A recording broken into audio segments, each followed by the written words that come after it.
good afternoon, good evening, ladies and gentlemen, wherever you are in the world. And my name is Vicky Thomas, and I would like to invite you to this episode of Hit Talks Live. Yes, Hit Talks Live. What are we? Who are we? Well, we are a platform that brings together 8 speakers from all over the world, speaking on 8 different perspectives on hope, inspiration and transformation, and each speaker does that in 8 minutes only. And you have to join us to be able to really understand the magic that happens in these Hit Talks episodes, because people come together purely from their heart to actually share with you what they've been through, that to give you hope, to give you inspiration, to give you some transformational messages. There is no selling, there is no positioning, it is purely service from the heart. One thing that Hit Talks has been created since we started on 02/02/2020, which equals 8. Since we started then, is we're creating a community of like-minded souls, spreading hope, spreading inspiration and spreading transformation. So please join us. Sending you love.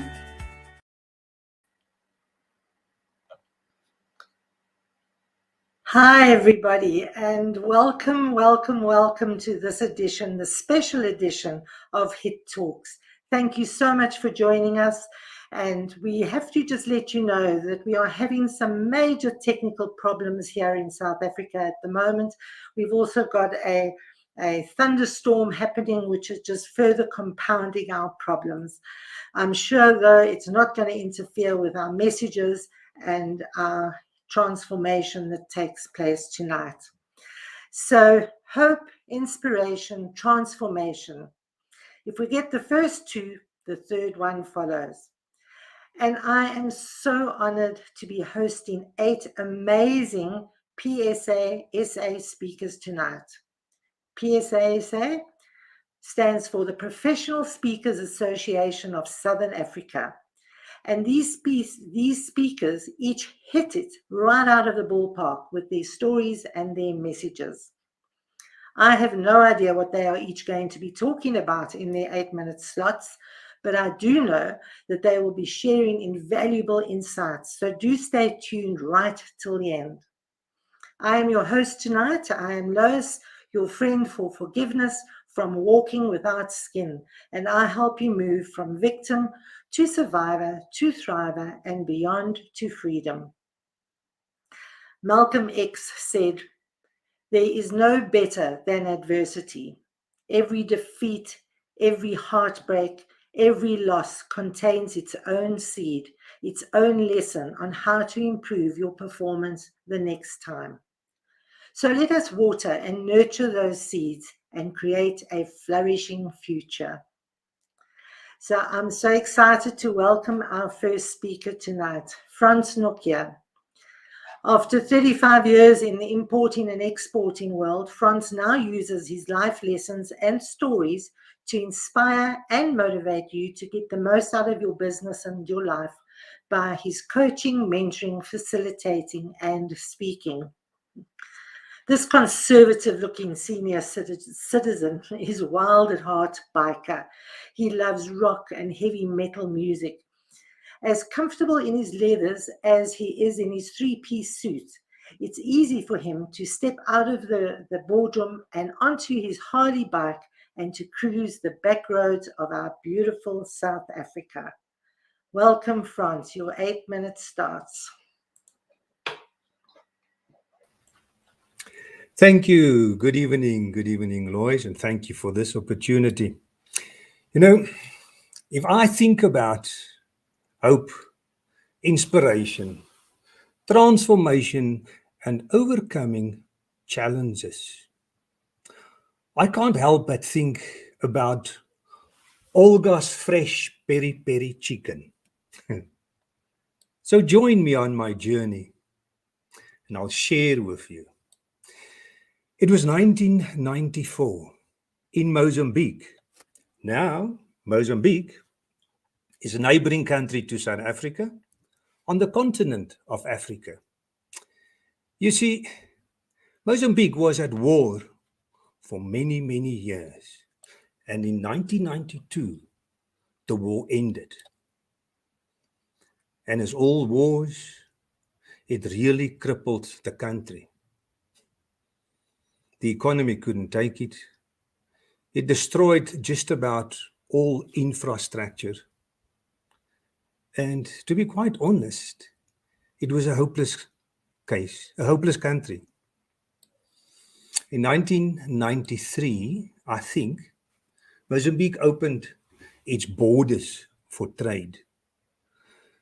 And in 1994,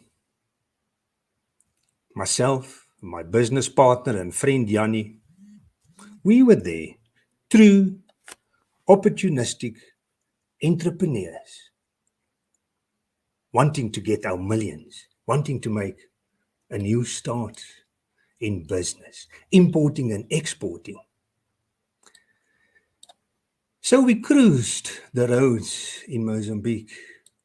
Well, the little bit of roads that were left. But we had a old Bedford truck, 6-ton vehicle. It wasn't comfortable, I must say. I think the only thing closest to an air conditioner was the window open and you hanging out to get some fresh air. Most of the roads were full of potholes. You know, the landmines destroyed just about everything. So in certain instances, it was better and safer to drive next to the road. It was a comfortable drive next to the road.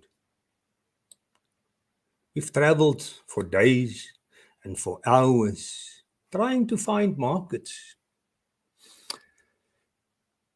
And one day on the road between Maputo and Goba, after many hours of driving, we noted a little board on a rusted, corrugated piece of sheet metal against a tree, and it said, Olga's Fresh Peri-Peri Chicken Restaurante. Well, we've stopped.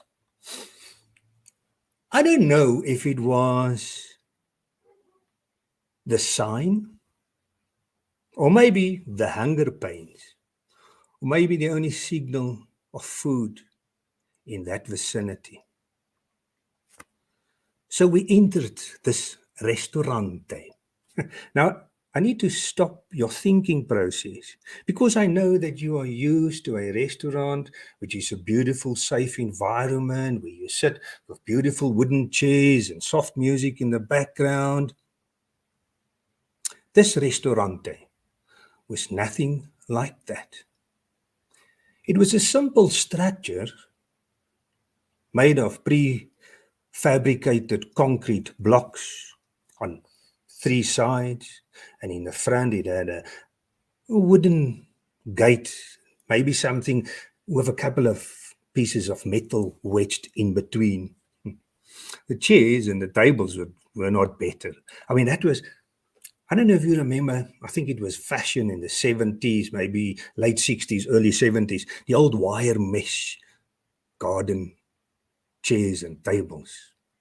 That is exactly what this was. The paint was about 3 millimeters thick. You could see white and red and blue between all the cracks. But we've sat down, waiting to be served. A friendly lady walked up to us. And she said, Bon dia. Bon dia, como está? Was the reply. And she said, Stabong, Montu Stabong. And I asked her, but why are you so happy, in such a good mood? She replied, my name is Olga. Welcome to my restaurante. She gave us a menu. Well, it wasn't a big menu. We've ordered peri-peri chicken and potato crispo. And of course, 2 Dosh M's. Now, Dosh M was a local beer. I've opened my beer, started to drink. The next minute, there was the sound. Oh my goodness. took another sip of beer. And then again, "Pak, pak, pak, pak, pak, pak, pak, pak." I thought, what is this? Looking at my friend without speaking, asking him what's happening. Took a big sip of my beer. Couple of minutes later, in came a young waitress running with two headless slaughtered chickens, one in the left hand, one in the right hand, running right through the restaurant into the kitchen, which wasn't much of a kitchen, to be quite honest, because it was just a 45-gallon drum cut in half with a grid on top of it, and a couple of shelves with a couple of stuff, nothing major. And in starting to have my second beer, the food was served. You remember the KFC slogan? Well, I tell you what, it was better than finger-licking good. And it was the freshest, but the best chicken I've ever had in my life. You know, needless to say, on all the journeys, we went back to Mozambique for business. We visited Olga again.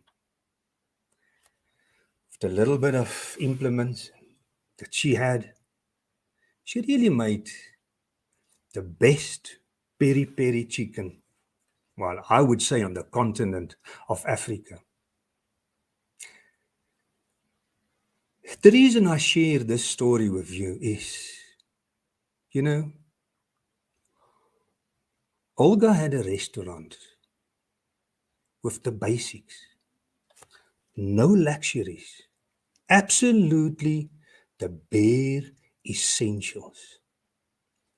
She was pure at heart, always friendly, and she really, you know, she took on a challenge and she made a difference. And her story, or her restaurant, always makes me realize that you can achieve so much with so little.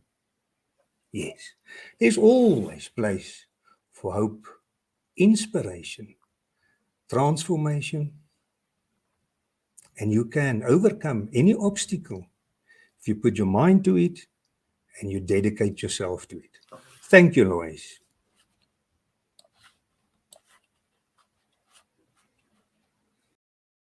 Ah, thanks so much, Frans. You know, you really took me down memory lane. I visited Mozambique and I journeyed those bad roads. And what a lovely message that there, at the end of every bad road, there is that hope. There is that transition. I think that's fantastic. And talk about fresh food. I'm a vegetarian, so I won't be enjoying those peri-peri chickens. But what a wonderful story of hope and inspiration. Thank you so much, Frans. Our next speaker tonight is Chris Kennedy. She is a generative change consultant, helping you harness your inner potential to achieve success and happiness. Because of her work supporting the women of South Africa, Chris, a child of incest, her grandfather is her father, was invited by Penguin Random House to write her book, which is Chris Kennedy's Phenomenal Woman, Your Journey to a Phenomenal Life. And the publisher decided to put a photograph of her on the book, which was against their policy at the time. Welcome, Chris.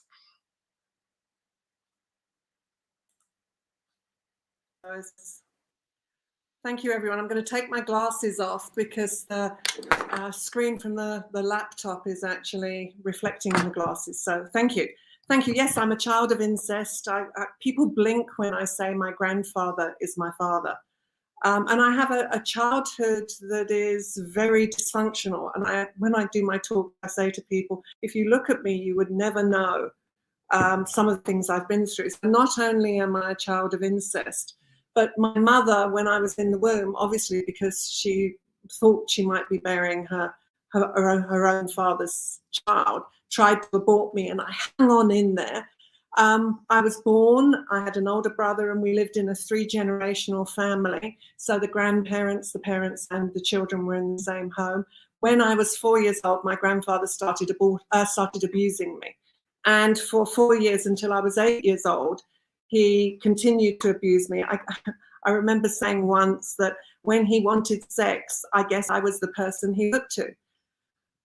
My mother found him abusing me when I was 8 years old, and instead of it being the rescue and the salvation that it could have been, she actually blamed me. She said it was my fault, and she also said that if I told anyone, she would kick me out of the house and she would abandon me as the slut and whore I was. I don't know many 8-year-olds who you could describe as sluts or whores. So a very dysfunctional childhood, very dysfunctional relationships with men, which led me to actually eventually being engaged when I was at school. I wore an engagement ring when I was 17 years old at high school, growing up in England, and was married a year after I left school. 10 years into that marriage, I had an affair with a man that I met at an exhibition I was attending, and he left his wife, I left my husband. We eventually got married, had 2 children, and my life from there might have continued and been successful. Unfortunately, with the dysfunctional background and the DNA that led me to have dysfunctional relationships with men, I eventually ended up married 3 times, finally married 4 times.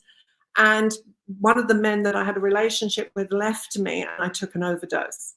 I was lying on the dining room floor, 38 years old, and I'd collapsed. I then woke up and I was lying there thinking, have I taken enough? Do I need to get up and take some more pills? Do I want to die? And a voice in my head said to me, if you live, the next 38 years of your life need to be different. And I did, in fact, live. I actually went to hospital. I then went to a care facility where a psychiatrist worked with me for 2 months, after which he said to me, I know what's wrong with you, Mrs. Kennedy. And I was very excited. And he said, you think too much. And I went, think too much, think too much? What does he mean, think too much? Oh, look at you. You are thinking a lot inside your head. I asked him what I should do, and he told me I should stop. Have you ever tried to stop thinking? Have you ever tried to stop those patterns when you don't have the skills and tools?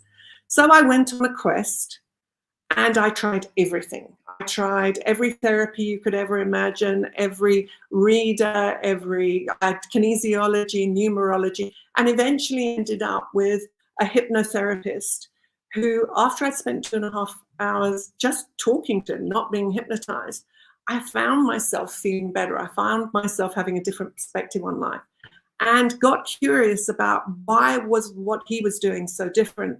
And he told me he used a therapy called neuro-linguistic programming. So eventually we went into business together. Eventually I got more interested in what he was doing rather than marketing and promoting what he was doing. And I started learning how to do some of the things that he did. And that was most probably 28 years ago. And since then, I have been not just working on myself, but assisting other people. A few years ago, I started a program called Phenomenal Women. And all it does, all anyone ever needs to do, is not find something outside themselves. We all need to find a space inside ourselves where we can access the power of who we really are. If we didn't have these events, if these things didn't happen to us, what would we be capable of? What could we ignite if we stopped believing what the world is telling us about ourselves and started believing in ourselves? And that program reached over 2,000 women directly and many, many thousands more indirectly, which is when I was asked if I would write the book.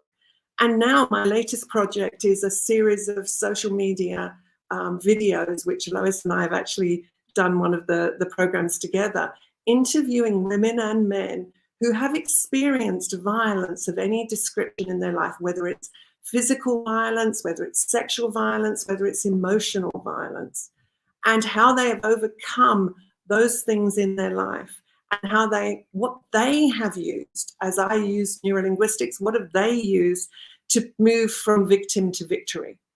And that program will be going out on all the social media platforms, and it's merely an opportunity for everyone to understand that it's not what happens to you that is important.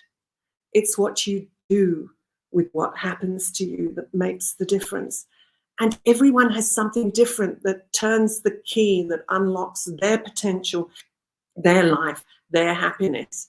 And for all of us, there is hope, inspiration, and transformation. And it comes from inside you if you know how to access it and tap into it.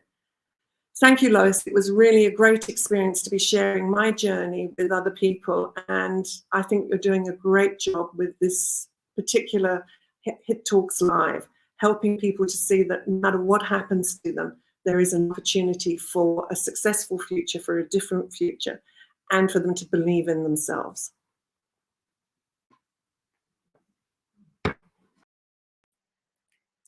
Thank you so much, Chris. Wow, that you really are a phenomenal woman, and you've hung in there right from birth, right up until this very day. So I think we should all be congratulating you, and well done. You're doing a fantastic job from victim to victory. And also, it's important to know that everybody has their own methods and their own methodologies and modalities of dealing with their trauma, and not one size fits all. So I'm so grateful that you're bringing that to the attention of the world. And it's not what you do, it's what you do with it that is important. So thank you very, very much for that, Chris. Okay, the next speaker I'm going to introduce you to is Lois Strachan. It's so strange to have somebody with the same name as me. It's an unusual name. So, totally blind, Lois Strachan, having lost her sight at the age of 21, is a best-selling author, motivational speaker, disability advocate, blogger, accessible travel podcaster, and a sometime rock musician. She wrote and performed The Psyche of the Situation that reached #1 on the South African rock charts.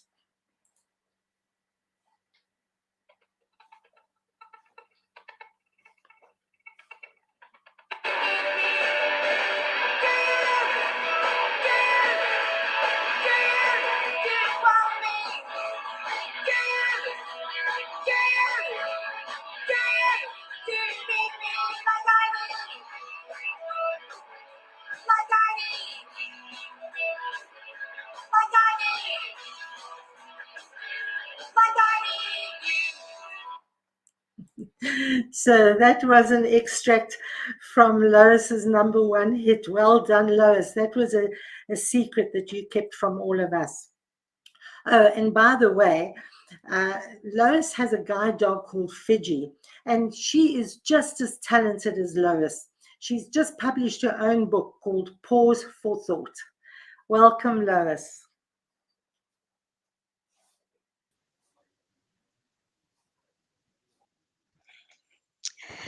Thank you, Lois. And yes, as you say, it's somewhat unusual to have Lois introducing Lois and for them to be two different people. So when I was 19 years old, I believed that independence was the ability to hop into my car and go wherever I wanted, whenever I wanted. I thought that independence was having a part-time job that allowed me to treat myself every now and then as I was working my way through university. If I'm honest, I probably didn't even think about what independence meant to me back then. I just took it so much for granted. It was just there. On my 20th birthday, I was diagnosed with diabetic retinopathy, which is an eye condition that affects about 55% of people who have been living with diabetes for a number of years, which I had. I was diagnosed when I was 6 years old. What followed was several months of laser surgery and then 6 surgical operations, 3 on each eye.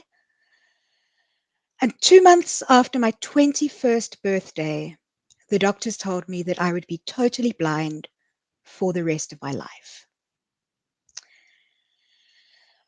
When I lost my sight, I realized I had a choice. I could go home and give up and be angry and bitter and depressed and dependent for the rest of my life. Or I could go out and see what was still possible for me as a blind person living in a sighted world. And so I began the journey of learning the skills that I need to live as a blind person. And to put that into perspective, you need to understand that what I realized was that I had to learn new ways of doing absolutely everything. From reading, writing, using a computer, shopping, cleaning, housework, applying makeup, selecting clothing, using a mobile phone, absolutely everything. I even had to learn a new way of applying toothpaste to a toothbrush. And learning some of the skills were hard, made more so because I was really still processing this new reality in which I found myself. But slowly I began to learn the skills that I needed. I learned Braille. I learned to navigate the world using a white cane, and then eventually got myself a guide dog. I learned to use a computer using a screen reader, which is a software program that, well, what you see on the screen gets read to me in audio. And slowly, as I learned those skills, I realized I was reclaiming my independence, one step at a time. Along the way, I've also learned that my blindness has a lot to teach me. It's taught me a lot about the things that are important to me, like human connections, human relationships, the understanding that sometimes while I do need to prove to myself and to other people that I am independent, that I can do things on my own, that occasionally it is okay to accept help when it's offered. It's a delicate balance to get, though. I've also learned that I need to be at peace with the fact that there are going to be some things that I'm going to try that I won't be able to do. But then I also realize that there are so many things that I can do. Why should I waste my time thinking about the very few things that I can't? My blindness also helped me gain insight into the way I process and the way I do things in the world and approach the world around me. So I've learned that when I do something new, I'm going to approach it knowing, believing that I will be able to do it. Because then all I have to do is to figure out how. I've learned that when I'm taking on something that appears to be this over insurmountable obstacle, that by breaking it down into smaller, almost bite-sized pieces, that I can achieve anything that I set my mind to. And it's also taught me that I am someone who is determined, who understands my purpose. And with those things together, I can continue growing, learning, dreaming, doing, and being more every single day of my life. Most people find it completely understandable to say that blindness was completely transformative in my life. But where people seem to struggle sometimes is when I express the fact that becoming blind wasn't the debilitating, soul-crushing, devastating experience that most people seem to think it must have been. I know that often people look at me and go, oh, she's blind, she can't do things. Their expectations of me and my abilities are often quite staggeringly low, which is really sad, actually. But I think people try to impose those limitations on me because of what they think blindness is in my life. The reality is that I've learned that I can do absolutely anything that I choose to, that I just may need to use different tools and techniques to do it. And I think that I've also come to understand that nothing and nobody can impose limitations on me unless I allow them to. And I'm just not going to do that. I really think that when it comes down to it, if I sum it up, what I've been saying in this whole thing is, so I'm blind. So what? Thank you, Lois.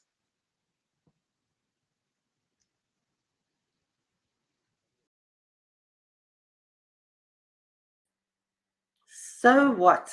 So what? I love that. Thank you, Lois. We do take things for granted, and you are such an inspiration.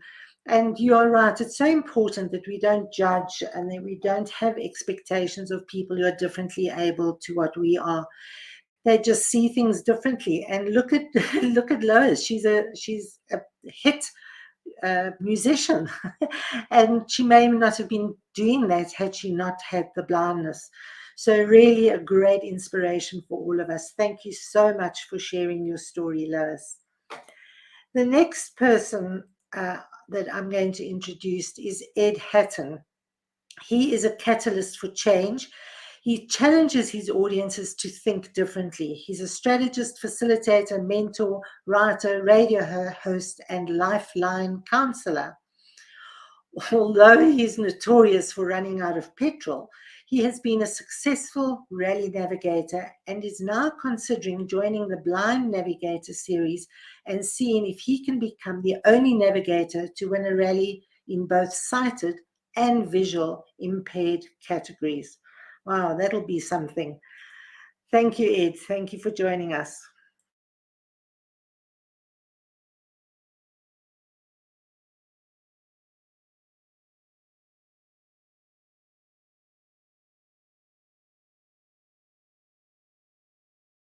Okay, it looks like Ed has had some connection issues. So we will move on to our next speaker, who is coming to us from Kenya.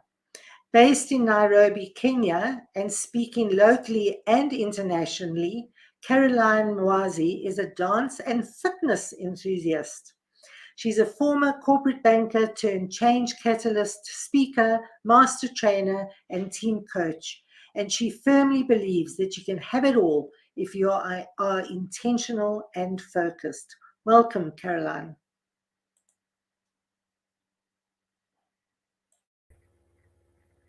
Thank you, Lois. Great pleasure to be with you and to join you on this Hit Talks. It's my first Hit Talks, and I'm really excited to be part of this very amazing team sharing on inspiring. So, my talk is about going for gold. The Olympic Games just ended a few weeks ago, and as you well know, some of the players, some of the teams won gold, others won silver, and others won bronze. And there are many, many, many athletes, many sports people who didn't win anything at all. So every winner, every loser had lessons to share and lessons to learn. But I want to talk about you and ask you, what medal would you award yourself in the game of life? Would you award yourself a gold or a silver or a bronze, or would you just be an also ran where you were in the race but you didn't get anything? The good news is that no matter what you have earned until now in your life, you can actually get much, much more. And I'm here to share how you can go for gold in the game of life. So here are just a few thoughts. There's the wheel of life that has been divided into 7 areas, which includes your spiritual life, your personal life, your physical life, your family and community, education, learning, work and business, and financial. And each of these areas are really, really important for you to have a balanced life. So my question to you is, how are you doing in all the areas that I've mentioned? So I'll go over them one by one, even as I explain a little bit about them.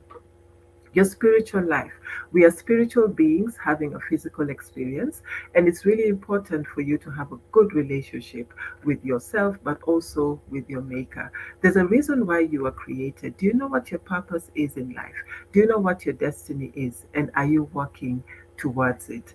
So that's your spiritual life. That's the first one. The next one is personal. You need to think about who you are inside.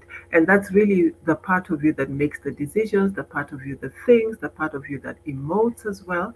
And my question to you is, what is your inner life like? What are your attitudes? What has shaped you? We've had the previous speakers talking about incidents in their lives that have actually shaped them tremendously, Lois and the earlier speaker as well. So what has shaped you and what has made you to become you? What about your attitudes? How do you see life? How do you see yourself? How you relate with yourself is really very important because it does color all the other areas. So we've looked at your spiritual life and we've looked at your personal life. Let's now look at your physical. And this has to do with how well you're moving, that is exercise, how well you're resting, and what it is that you're putting to fuel your body in terms of what you eat, what you drink, and the quality of that and the effect that it has on you. It also has to do with how you see yourself. Do you see yourself as an attractive person or not? And how are you building towards improving that? So just taking good care of yourself, making sure you're exercising right, that you're resting right, that you're hydrating often, that the quality of your food is good. And so that's the third one.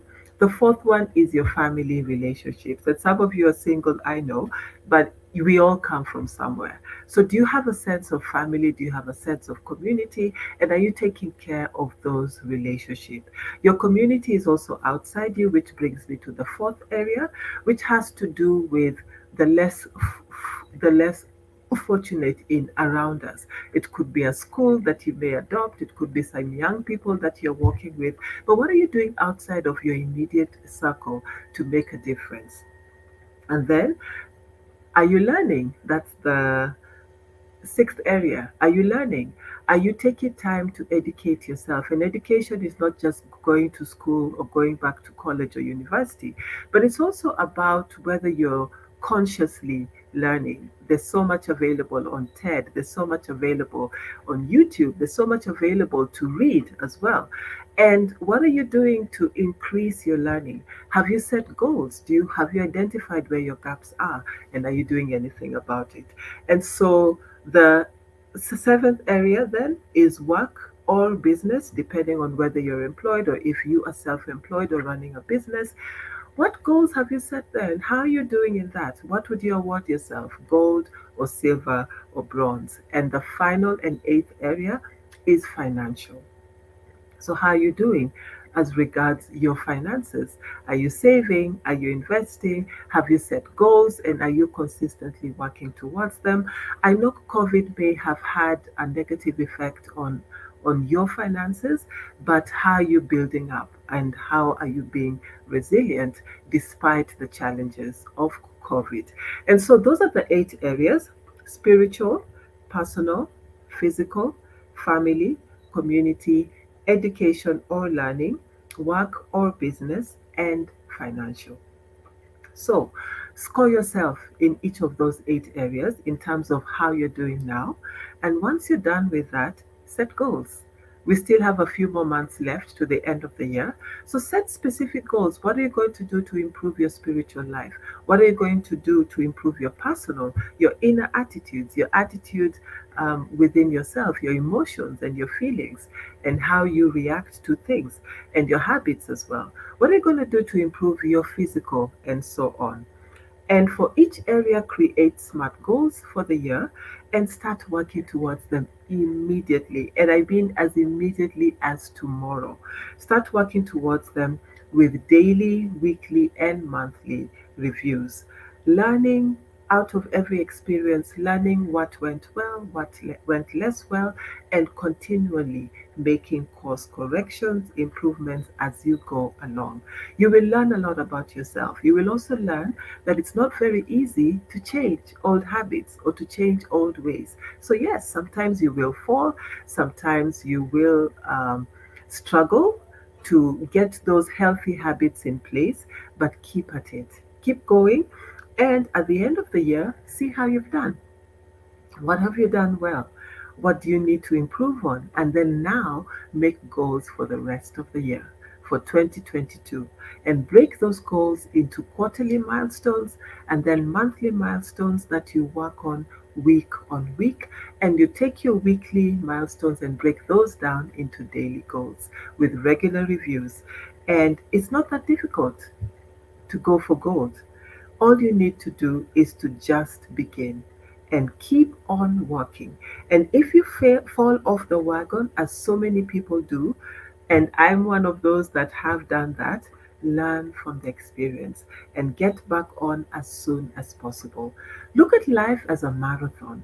Look at life as a long marathon that you're running, like our champion from here, Eliud Choge, who broke the marathon record some years ago.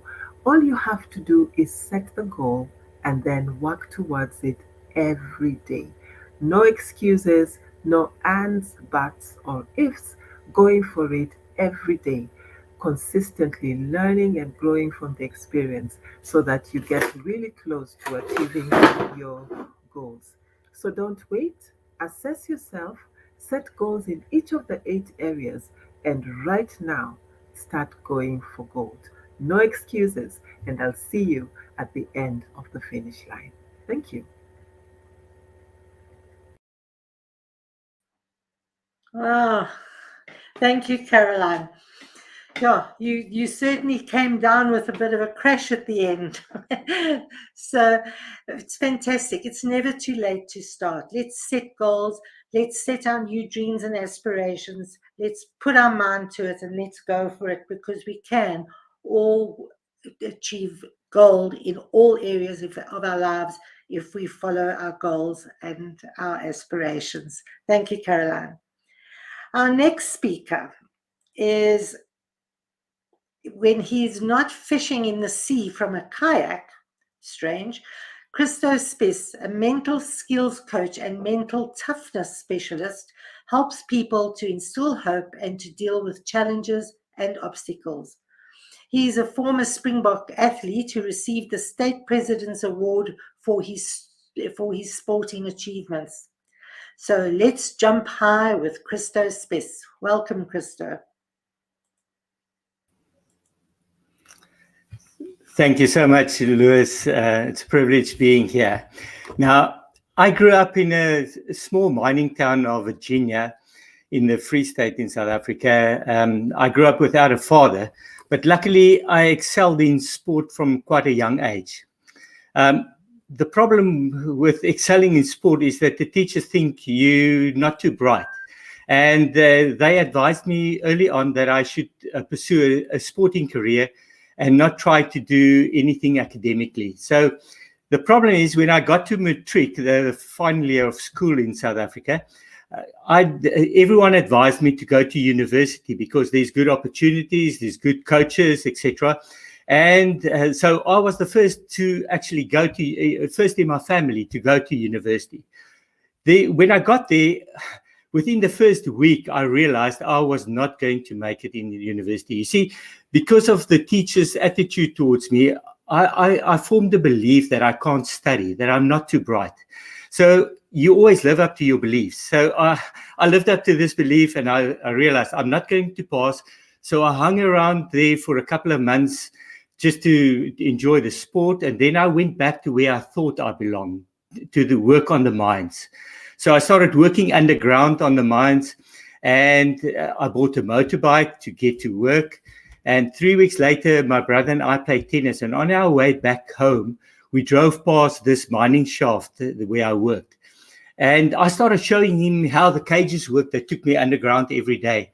I got so focused on the cages that I didn't look where I was driving, and I made a U-turn in front of an approaching car. And the car hit us, and we tumbled, and I thought, I was okay. And when I wanted to get up, I couldn't because my leg was lying next to me. And in a split second, my life changed. In a split second, all my sport dreams were shattered. Now, since then, I walk around. This is what I walk around with on one leg. But then, while in hospital, I was in hospital for 3 months, and I had a couple of operations. And just before the 6th and last operation, during the night, there was a lady next to my bed and said she wanted to pray for me. And I just turned my back on her, and I was devastated. I thought I'll be in a wheelchair, etc. I didn't know what was happening.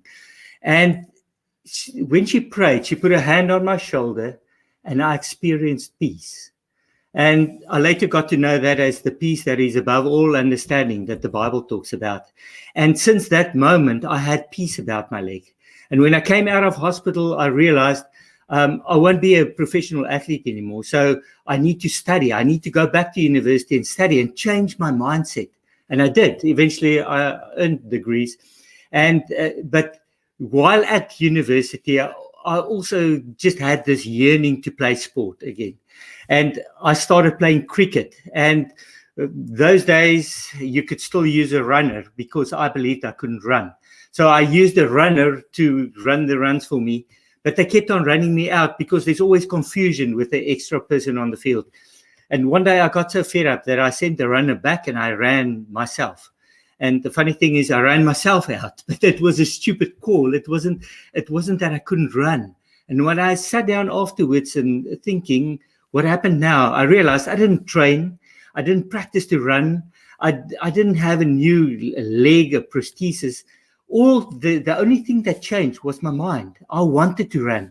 Now I had the two experiences. I had this one experience for changing my mind with the learning, and then now for the running. And I realized that there's something to the mind and the mindset. And I also started playing tennis and squash, and I saw the effect my leg had on my opponents. That got into their minds, and they adjusted their games according to my leg. And then I realized that there's something more. And people started asking me, how do you manage to do this? How can you run, etc. And when I sat down and I thought about it, I realized that it was hope. And I realized that there's more to it. And all I wanted to do was achieve something. And when I tried to learn something from my accident. And the first thing that I learned was that I can't confuse the day of my accident with my life. And eventually that became a principle that I used in the mental coaching to say, don't confuse a moment in life with life. Because don't confuse one half of a game with a game. You can be behind and still lose. Or be behind and still win. And you can be ahead and still lose. Don't confuse one bad day with a week or a month or a year. And don't confuse this time or this COVID times with your life. That's just a part of your life. That's not life. So I realized that there's something more to hope, and I started researching the hope. And I came across a study from Kansas University in the USA. And the form was the theme was that what is the greatest predictor of success in the face of interference? And the conclusion was that it's hope. So this study really got me. And then it said there's two elements to hope. And the one is that you need to know what you want. And the second one, that you need to be mentally tough. And the most significant thing for me was that they said, if someone doesn't have hope, you can help them to instill hope by helping them to know what they want, and then to help them be mentally tough to deal with any interferences. Because you see, when you know what you want, then you activate something in your mind called the RAS, the reticular activating system, and you become aware of circumstances around you. But the other thing is, if you don't know what you want, someone else will decide for you. So you need to know what you want. And the moment you know what you want, there's some hope in there. And John Maxwell said, hope in the future gives you power in the present. So you get empowered now if you know what you want. And the second part is that you need to be mentally tough. And for that, you need a couple of tools. And when you have the tools to deal with the things in your way, on your way to what you want, then that tools will empower you, and that will give you hope so that you can really chase your dreams, that you can achieve stuff that you thought wasn't possible. So I want to challenge you to instill hope. Henry Ford said, whether you think you can or you can't, you're right. So go out there and instill hope and make those dreams possible. Thank you.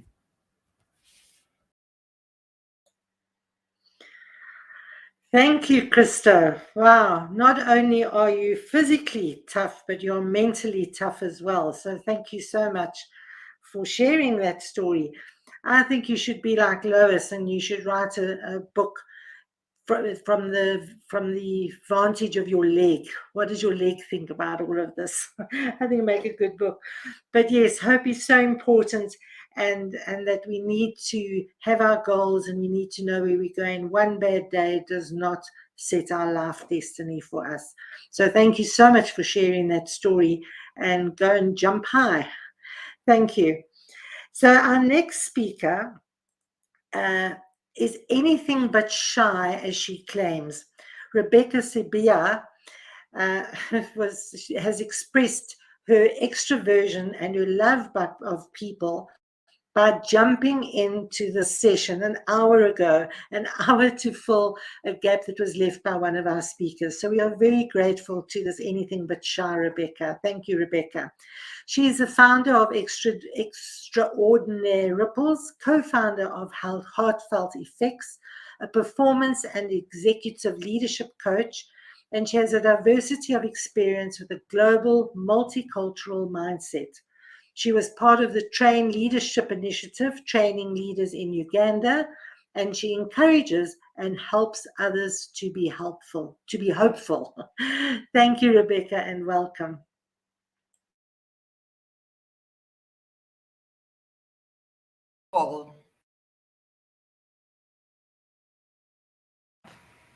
You were born for victory, and failure has no place in your world.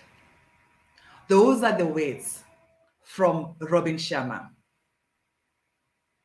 I remember April 2006 vividly as if it was yesterday.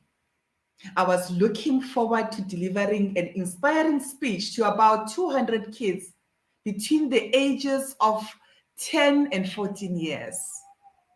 When my 10 came, the stairs were not looking like the stairs. So when my 10 came to climb the stage, my legs became jelly-like. It was as if my movement was remote controlled. I only had 3 stairs to climb, but it felt as if I was climbing the Great Wall of China with over 30 million steps. I went 1, 2. On the 3rd one, I fell flat on my face, hands stretched out, glasses off. And the people who knows me, they know that without glasses, I cannot see. One of the guardian angels came to me, and she saw that I was touching the surface to find my glasses. She asked me, "Ma'am, are you okay? Here are your glasses."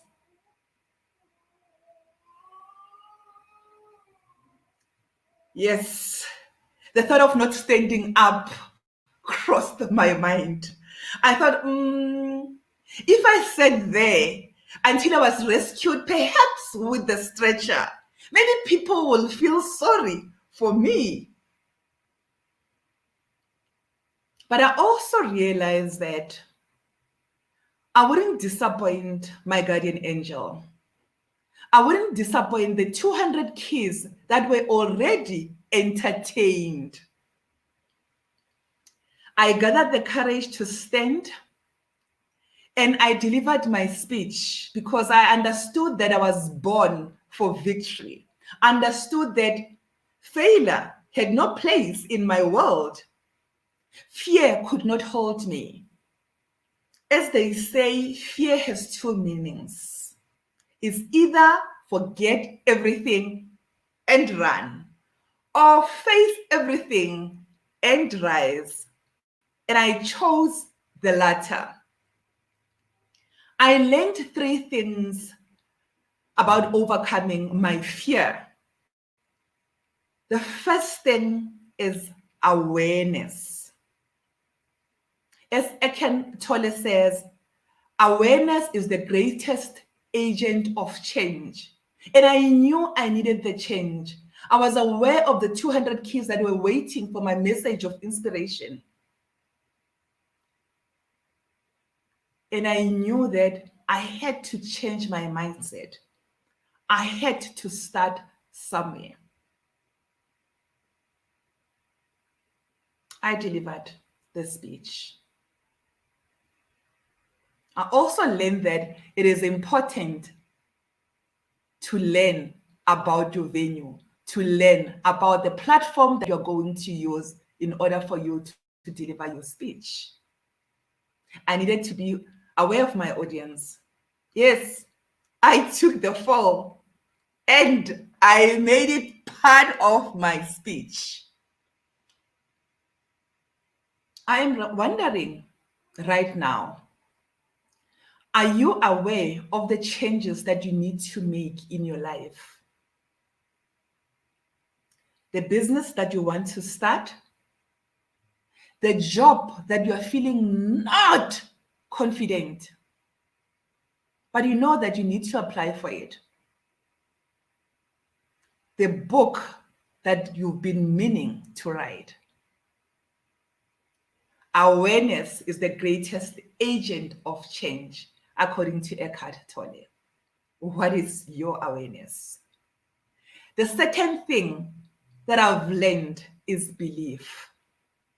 I believed that I could deliver the message. Hence, I persisted to be on that stage. The belief helped me to start my speaking journey. Hence, I'm speaking to you today.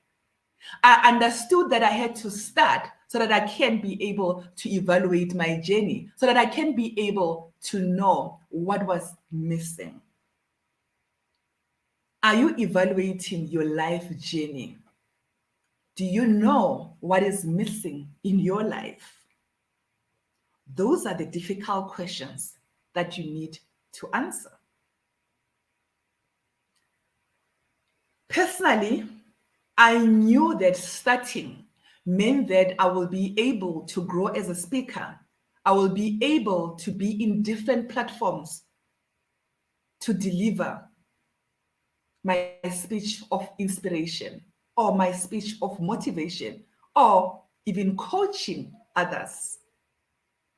As Lao Tzu says, a journey of 1,000 miles starts with a single step. That was my single step. And I persisted because persisting meant that I could touch lives while I was cementing the belief in myself. Because sometimes I sabotage myself. Sometimes I doubt myself. Do you believe in yourself? Or are you sabotaging yourself? Reflect on the things that you need to be doing, but you are doubting yourself. Let your faith be more than your fear. The third thing that I've learned was confidence.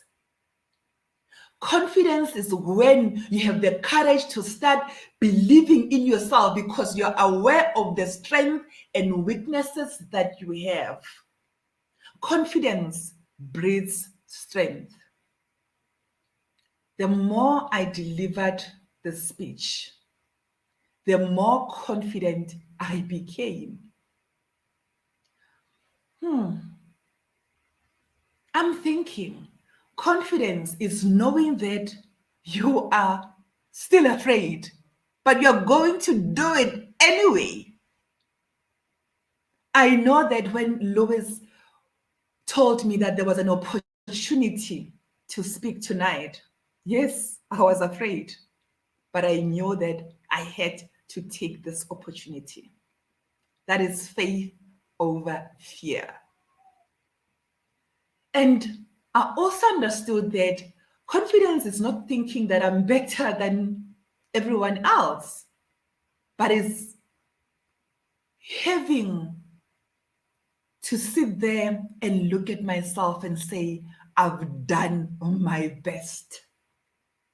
Confidence is about me not having to compare myself to anyone and having fun while I'm doing what I'm doing. Let us remember that as much as we can have confidence, there are also challenges, there are barriers, there are limits. The obstacles, the challenges, the barriers, and the limits are those that we put in our minds. What barriers do you need to overcome? If you are aware of them, believe in yourself. Believe in yourself that you will be able to overcome them. If you believe in yourself, you will have the self-confidence to take that first step, the first paragraph towards writing your book, that application that you need to submit to get that job, that platform that is waiting for you to do your public speaking. If you are confident, you are guaranteed success. If you want to overcome your circumstances and knowing that and understanding that our circumstances are different, and I'm not saying that it's simple, but I'm saying you can make it as simple as A, B, C. And your A will be awareness, self-awareness, and work around the awareness. Your B will be belief, self-belief, believe in yourself.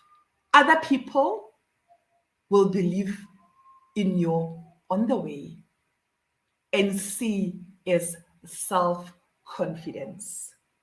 Self-confidence will allow you to do the things that you never thought you will be able to do them. And I want you to remember, if you fall, you will feel the pain, but you need to stand up, because failure is the same as lessons learned. But I want to encourage you to fail forward. Remember, there is no success without lessons learned. Enjoy the lessons, knowing that you were born for victory. Thank you, Lois, for this platform. Thank you so much, Rebecca. Sure. So falling physically, certainly we can get up and we can make a go of it. You can be flexible, adaptable. You can really make a difference if you can just stand up and, what did you say, face everything and drive. I think that's a lovely way of looking at it. So have your ABCs and go forward fearlessly. Thank you, Rebecca. And now we are going to go to Ed. I believe he's connected again. So I'll repeat what I said about him earlier. He's a catalyst for change, challenging his audiences to think differently. He's a strategist, facilitator, mentor, writer, radio host, and lifeline counselor. And although he is notorious for running out of petrol, he has been a successful rally navigator and is now considering joining the Blind Navigator series and seeing if he can become the only navigator to win a rally in both the sighted and the visually impaired categories. Welcome, Ed.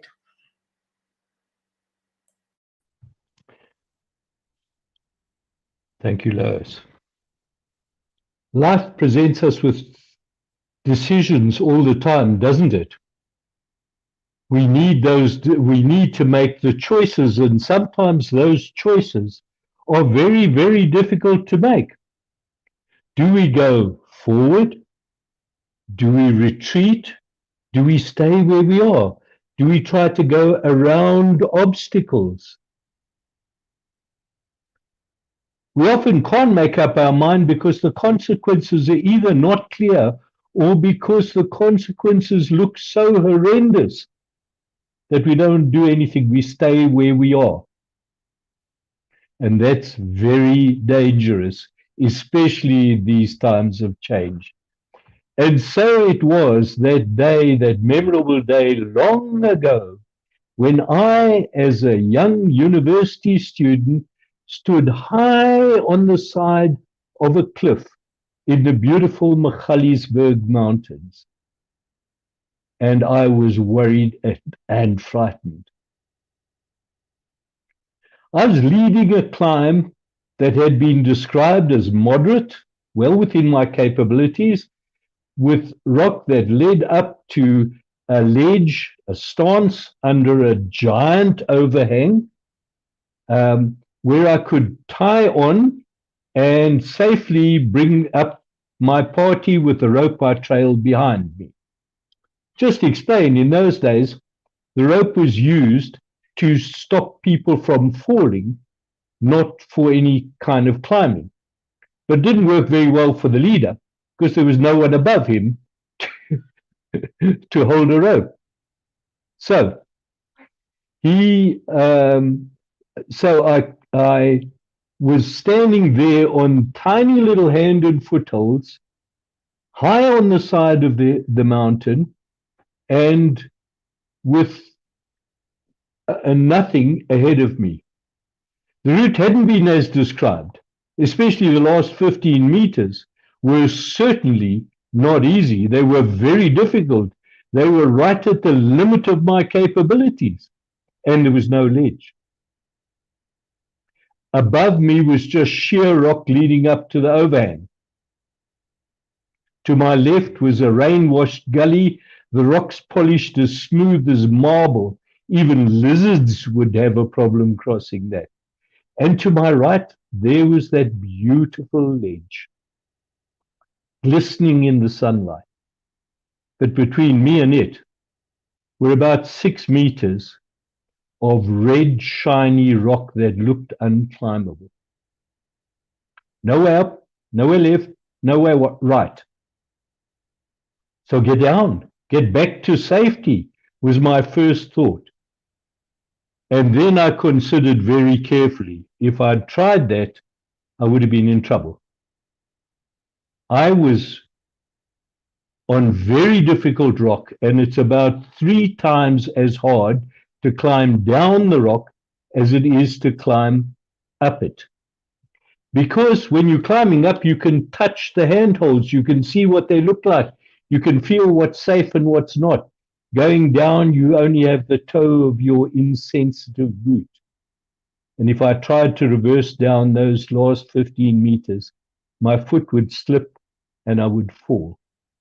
I would go crashing down to the rocks at the base of the cliff and splatter myself all over the countryside. It was not a pleasant thought. Nowhere down. So even as a macho university student rock climber, My next thought was, stay where you are and shout for help. And then I quickly realized the futility of that as well. The big overhang above me would stop any rescue effort from above. And long before any other party could be organized, fatigue and nervousness and anxiety would have set in, and my hands, which were already sweating, would have started to tremble on those tiny little holes. And I would lose a foothold or a handhold, and I would tumble down to crash against those same rocks at the base. So I looked again at that tempting ledge to my right, and I could see how between me and that ledge, an expert could cross that rock. In that almost ballet-like dance of fluidity and skill and strength, moving, kept onto the rock only by momentum. But compared to those experts, I was a plodder. I was a weekend hacker compared to a Tiger Woods. I couldn't climb that. I knew that if I tried that, I would fall. And then the realization dawned. I was going to die, probably within the next 5 minutes. Horrible realization for a 20-year-old. And so, having reviewed all my options, I said, well, if I'm going to die, I'll die going forward. So I told my party to move away from the base of the cliff because I didn't want to fall on one of them and kill them when I fell. It wasn't an if I fell. And I set off going forward across that difficult rock. And well, here I am. So yes, I made it. Against all expectations, I made it. I somehow found that grace and skill level which I did not have and climbed across there.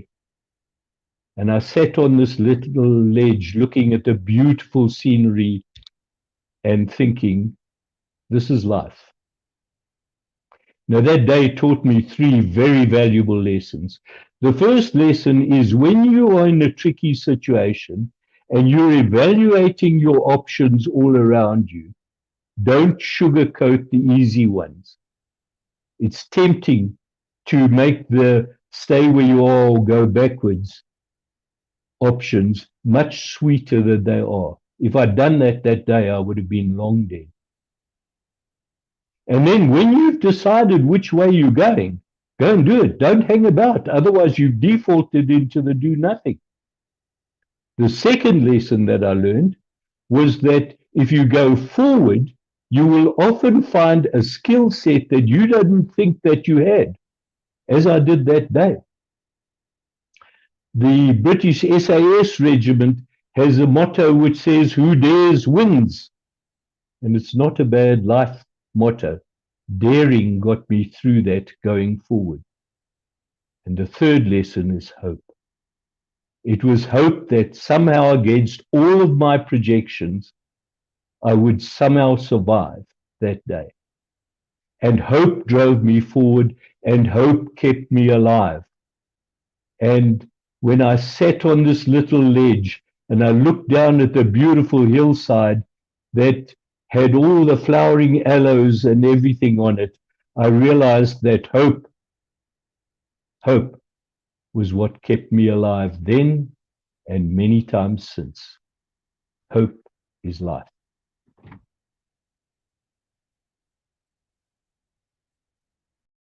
Thank you, Ed. Hope is life. So it's about making decisions and taking action, taking the action with the determination and a calculated risk. So it's taking action, even though you've got no guard ropes or guidelines or road signs. So thank you for that story. It's very inspiring. Thank you, Ed.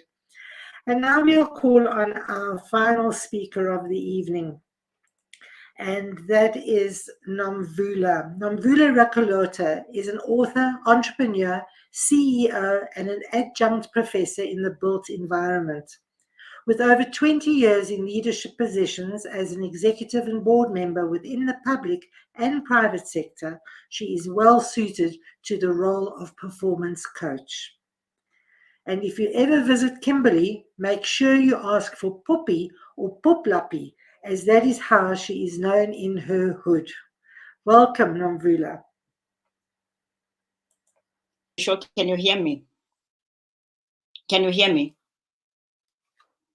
Good evening. Can you hear me? Okay, everyone. So everyone can see and hear me. Am I good to go, Louis?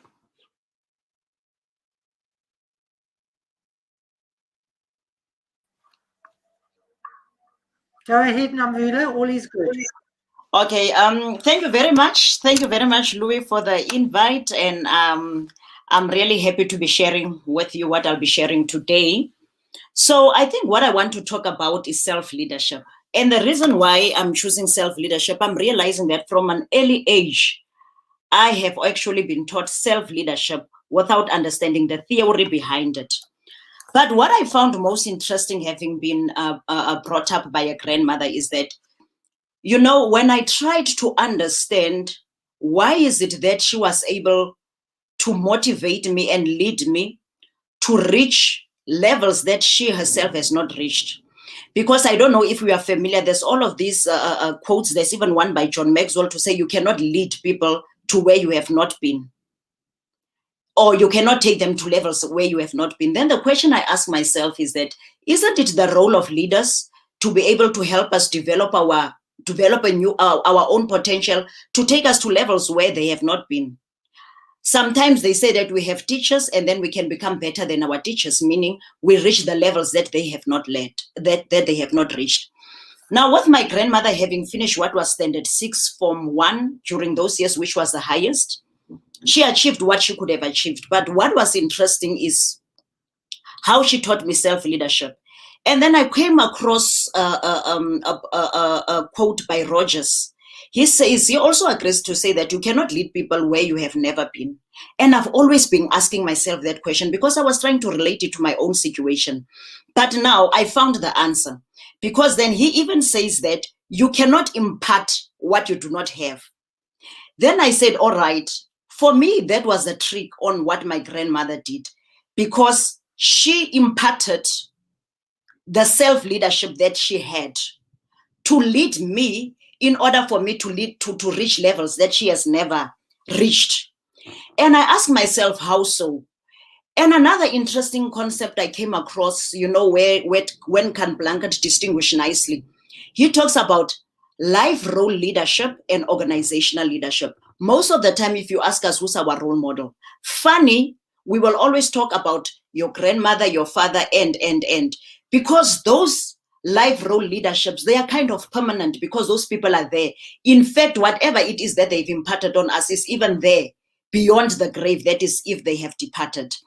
But with organizational leadership roles, you can look up to a person as a role model, but most of the time they are not that permanent because we change jobs and so on. And sometimes there's a questioning of the value system. Now I ask myself, okay, if my grandmother was able to lead me, I'm not saying motivate me or guide me, to lead me to reach levels that she has never reached. What was the secret? Then I found that no, she had the self-leadership. An example that I can quickly give you is that when I was doing my first year at university, I became pregnant. And with most parents, they will say, okay, we've taken you to university, you've gone your own way, so then you must see what you do. But she said, okay, I am disappointed. I was not expecting this. But here's the important thing. It's now you and this child. So it's no longer your future that you must be worried about. It's the future of this child that you've brought. It is wrong, but children are still a blessing from God. What the support that they have given me as an extended family, especially in the African culture, and which is something, you know, that we are losing as a society more and more, and which is a concern. I was still able to finish my university degree record time, meaning in that 4 years. And there it meant is self-leadership, because now I couldn't go to the university. I had to study from home without being in the class. I had to do the assignment and all of that. Already at that level, the self-leadership began. And I've got many examples, but for the sake of time, I want to make an example of one, because for me, that was a start of how my whole career has been.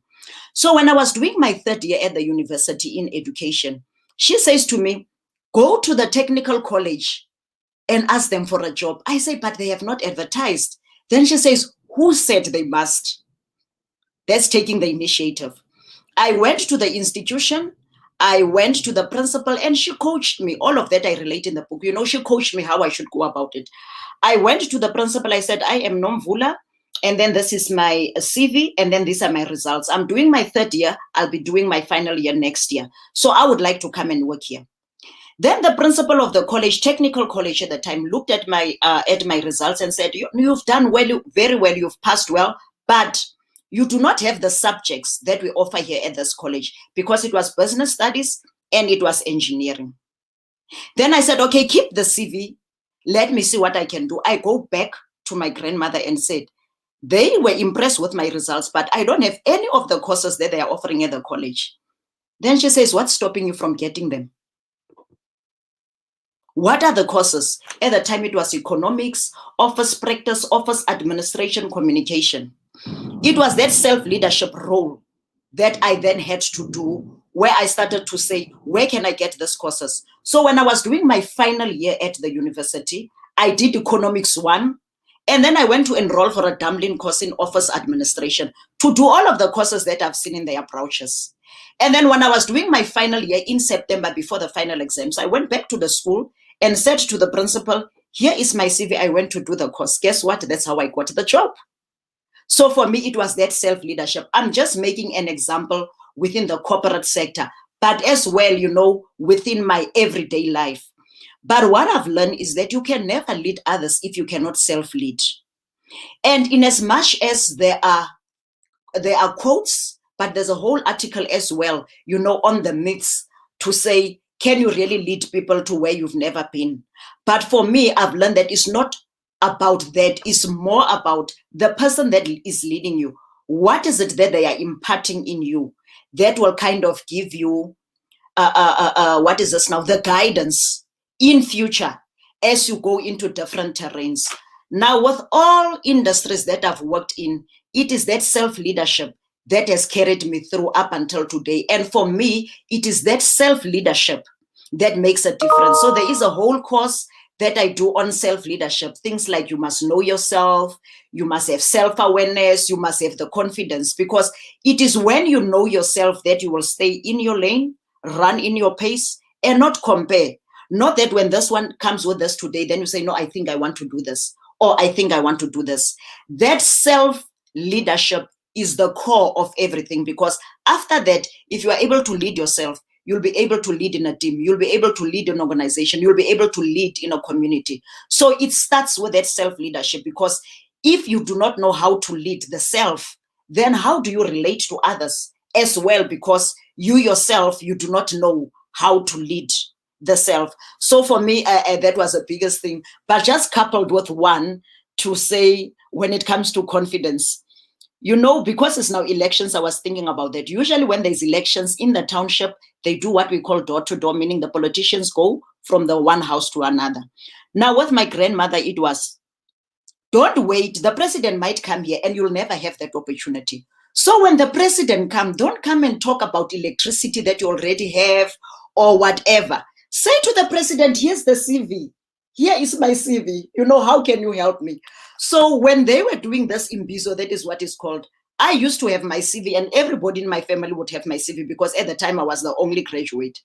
I can tell you, I remember one day at the time, Thabo Mbeki was still the deputy president.